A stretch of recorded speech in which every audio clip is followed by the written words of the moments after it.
Abramovich has been sanctioned, and it is important that he doesn't benefit from the club. Our priority is to ensure that the club is protected, that the fans are protected, and the national game. And the integrity of the club. The club can still play. Those with the existing tickets can still go and see the club play. And that is our priority, that the integrity of the club remains intact. But can Abramovich benefit from revenue that the club may earn? No, which is why we've taken the measures in terms of the licence that we have. Well, joining me from the Chelsea Stadium, Stamford Bridge, is Sky Sports News reporter Rebecca Williams. So, Becky, how is this news being received there? Well, a lot of the fans here are pretty angry because it means that they possibly will not be able to watch their side play. It's a glorious day down here, and on the face of it, everything seems pretty normal. But actually, nobody is allowed inside this club apart from staff at the moment. And just outside Stamford Bridge, they put out a whole media pen because, as you can imagine, there's an awful lot of interest in this story. As you were saying earlier on, these sanctions have imposed. It's not an overall surprise that Roman Abramovich has been sanctioned. He put the club up for sale last month. That now cannot go ahead.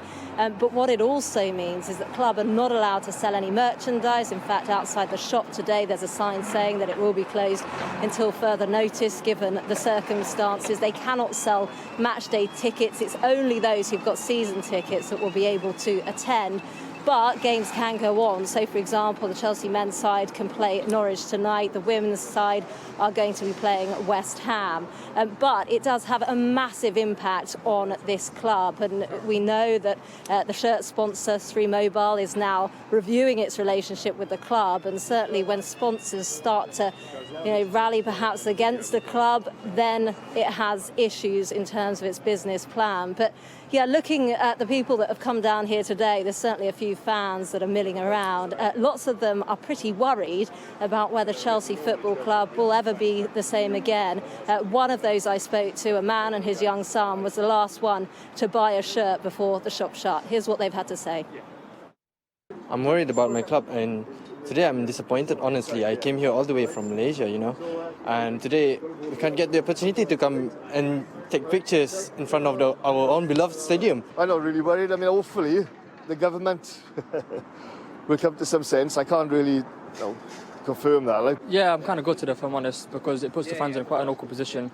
I could see it coming, but my main point of view is I think it's quite harsh, punishing the fans not being able to buy tickets. Now, this situation clearly hasn't happened before, so there are still a lot of unknowns. There is a possibility that the government will allow a sale of the club so long as Roman Abramovich does not profit from it. But, there's a lot at stake here. It's not just the men's side, the very high-profile men's side, but the women's side have been incredibly successful in recent years. Under Emma Hayes, their manager, they won the Women's Super League last season. And obviously that you've then got academy sides as well. And all the people who work at Chelsea and go into, creating and producing this club. Obviously, for the government, there's a lot for them to weigh up. They've got to look at Chelsea as, part of the cultural heritage of this country. But at the same time, they want to make a very firm stance coming down on oligarchs, such as Roman Abramovich. And, they've been talking about seizing assets in recent weeks, and that has now happened.